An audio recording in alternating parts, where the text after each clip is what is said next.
first thing that you notice here is that you really need to know the context. You need to know what the raw data looks like. And so ask yourself, where are they getting these numbers? There's a giveaway right there that it tells you about the mean. So they smash these cars going 40 miles an hour, and the front of the car gets smashed. So all of this gets thrown into this area where the feet are located in the car. That's called the footwell. If that happens, and this is one of the things they test for, how many centimeters does the engine parts come into the footwell, because that means broken legs and ankles and that kind of thing. So they want that footwell intrusion to be minimal. So they can't smash many, but in this case, they smashed 5. It's just too expensive. So they might find that, the first time they did it, the engine parts came into the footwell intrusion in the 19 centimeters. The next time they did it, it was 23 centimeters. They smashed another car and it was 10 centimeters. And they did this for 2 more cars, and then they calculated the average. These are numbers. We analyze numbers with means. There are 2 of them. We're comparing 2. So this is going to be the 2-sample t-test. T-tests are for means. Prop tests are for proportions. Proportions are z-tests. Means are t-tests. Generally, that's the way it's been working. For the exam, are we gonna at least know like what section or something the question is from, so then we can kind of narrow it down? Nope. Sorry. No, you're going to have to look at the data and, and try to deduce it. And we'll review a little bit with several examples on that review day next Wednesday, so you can kind of get a sense of it. But I mean, you design a flow chart for you.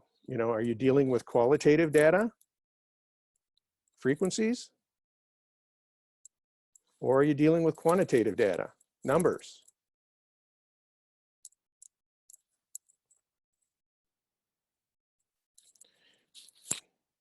Think about the raw data. Over here, it was, the number of inches. Many of your problems on the project are qualitative and deal with proportions, because most of the questions asked on the survey were kind of yes/no questions or multiple choice sorts of questions. There are only a couple on there that involved numbers, and that was the number of credit hours that you had. But if you can make this decision right here and just say, is this dealing with qualitative data frequencies or quantitative data number? That's the biggest question you have to answer, because from here it follows. Proportions. Here it's means. There is no deviation from that, from what we've done. And then you got to decide, is it 1? Is it 2 proportions? Is it more than 2? 1 proportion, 1 prop z-test. 2 proportions, 2 prop z-test. More than that, chi-square, chapter 12. Once you decide its means, then is it 1? T-test. Is it 2? 2-sample t-test. Or is it more than 2? And that's the test we're going to do today. That's 13.1, the analysis of variance.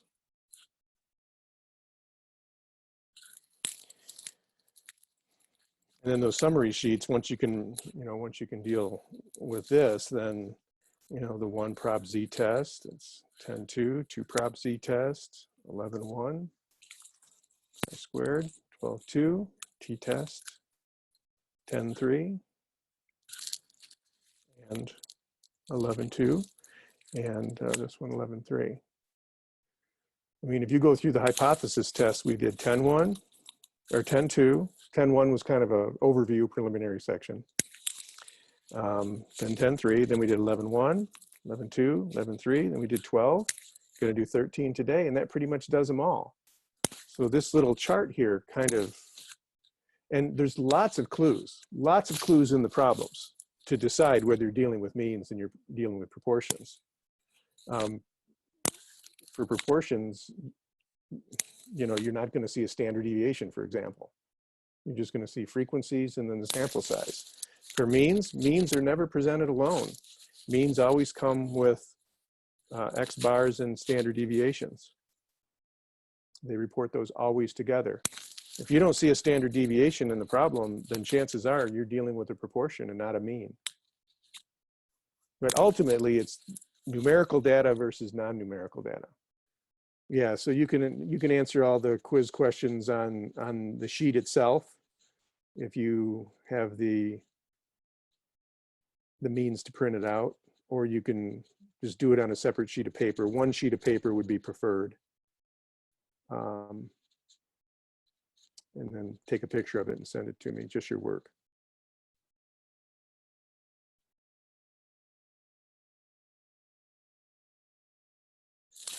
Yeah, everything that I'm doing here will be on e-learning.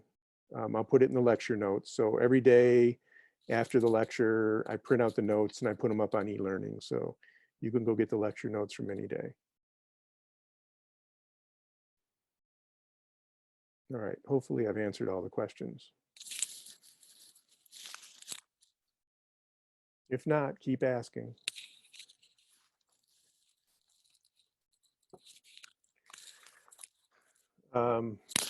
Gemera would be the two-sample t-test is the one you want.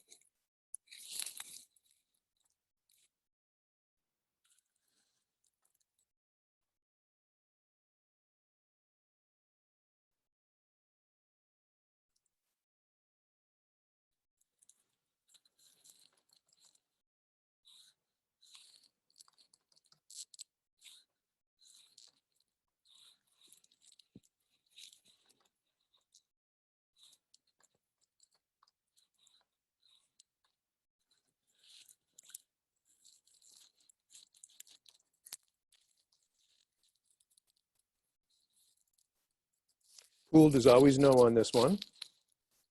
And these were the numbers that you were giving me.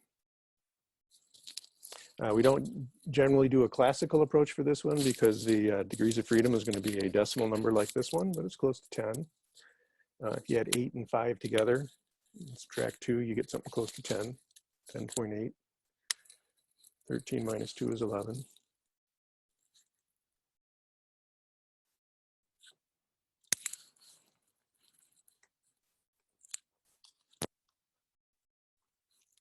Okay, so P, which is 0.039, alpha, which is 0.05, and the p-value is less than the alpha, so we're going to reject. And the only thing you can ever reject is the null hypothesis.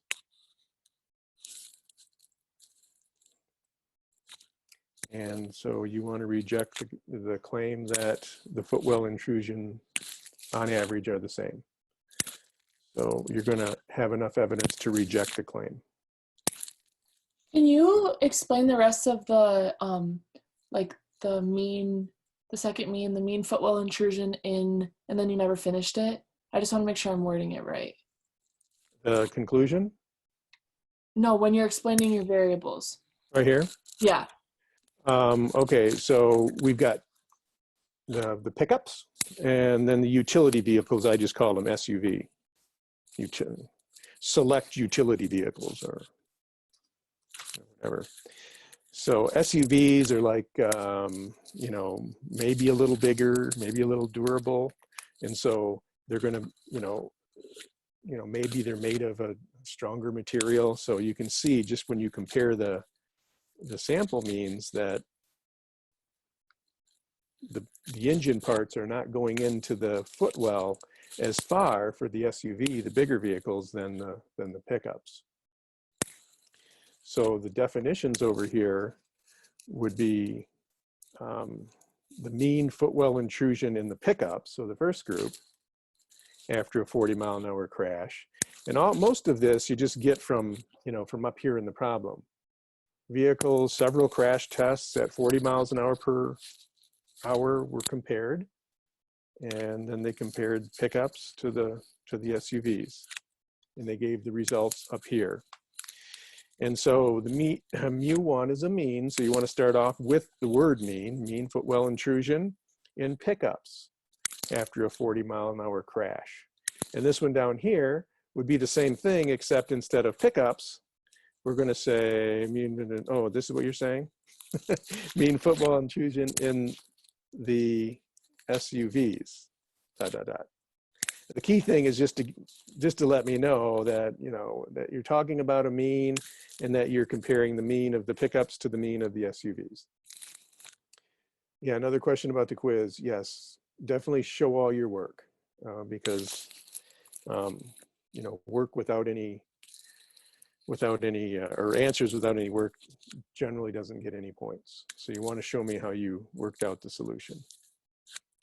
All right, the wording on this one is a little trickier, but what we have evidence for is this. There is evidence to reject the claim.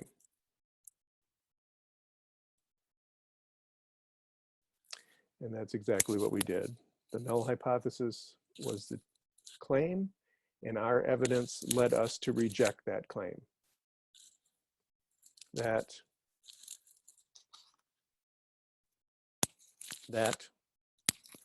the mean footwell intrusions for the two vehicles are equal. So you can kind of use that word up in the claim a lot of times just to write the rest of this. So there was a question, do we have to draw out the circles on the quiz? Again, I didn't even draw that one out, but this usually represents the population of all pickups, and this is the population of all SUVs, and you take a sample. And all right, I generally want you to, I ask you to report these means here because we're doing a test to compare two population means, and we're using these sample means to do it. So I need to see these numbers, that you've actually looked at them, you've considered them, you understand that they're very, very important to this problem. So these are the numbers I'm going to look to see. The way I typically say it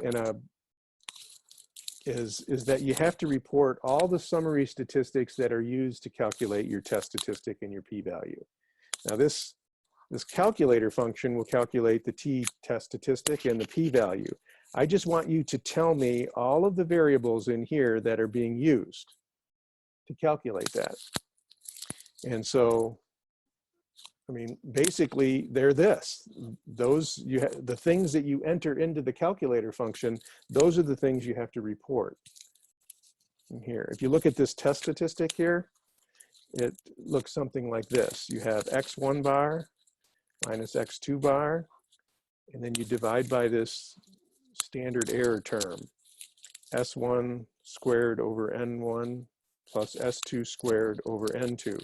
And you can see the two means, the two standard deviations, and the two sample sizes are used to calculate this test statistic.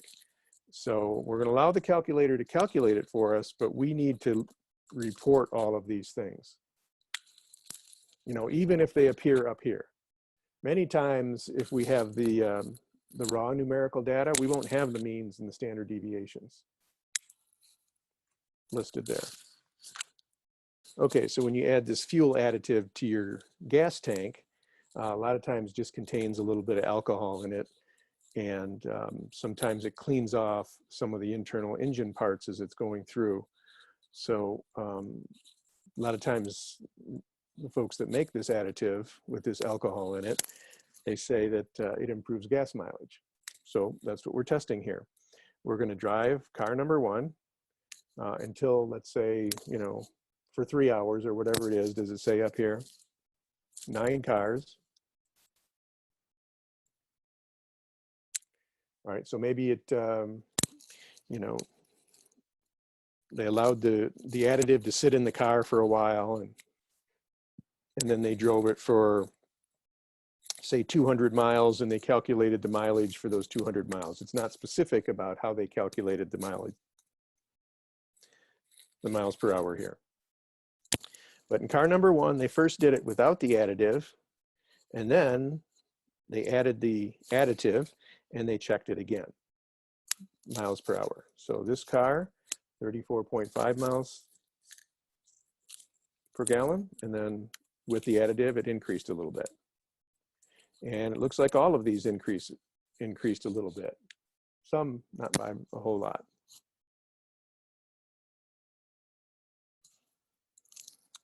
So these are the 9 numbers that you have to add together and divide by 9, and you would get, on average, with the fuel additive, the mileage, miles per gallon, has a difference of 1.6 miles to the gallon.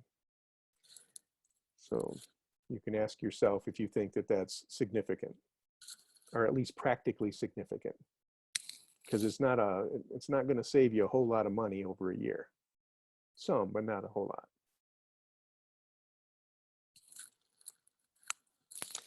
And then, so all you really need to do is to enter in those 9 values in L3 or L1, wherever you want to list them, and then calculate the one variable statistics, and your calculator will give you these 2 numbers.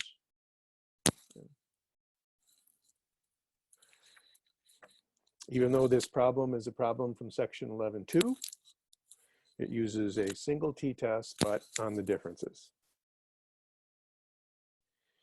And a positive number for mean, for me, like in this example, you can see that the car had better mileage when the fuel additive was added.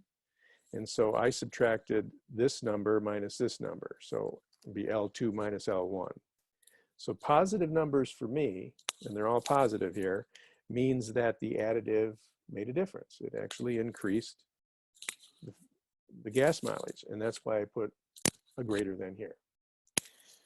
There's another way to do this. If you subtract 34.5 minus 36.4, then you would get a negative 1.9. That's okay. In fact, all of these numbers would be negative. But for you, if you did subtract in that way, negative numbers mean that the fuel additive increased mileage.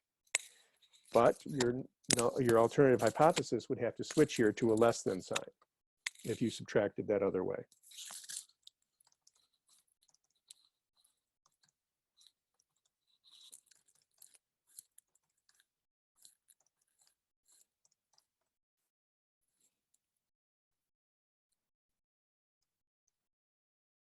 And there's the mean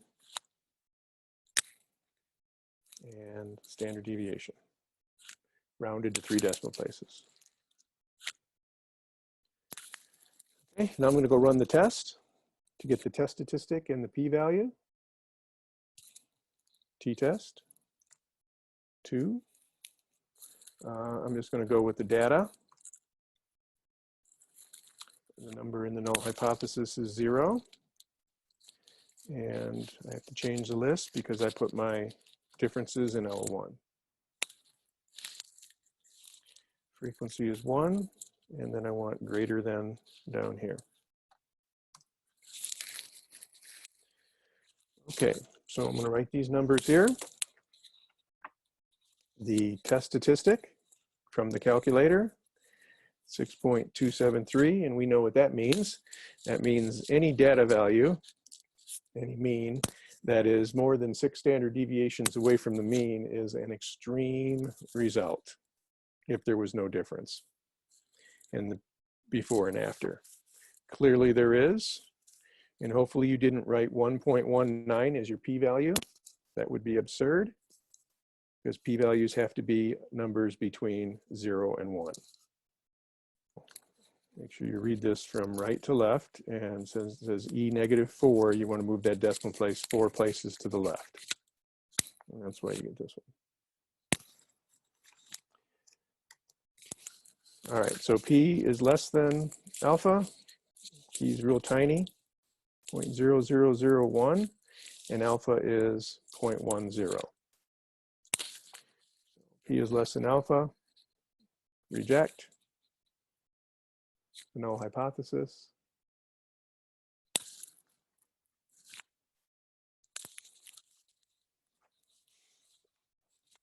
So there's evidence to support the claim that the fuel additive makes a difference. And so you'll just need to write that up. There's evidence to support the claim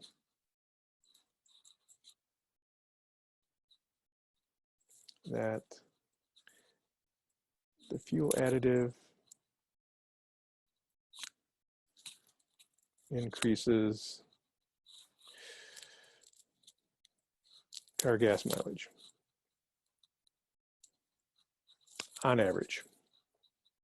It doesn't every single time, but certainly did with all the 9 cars that we were looking at.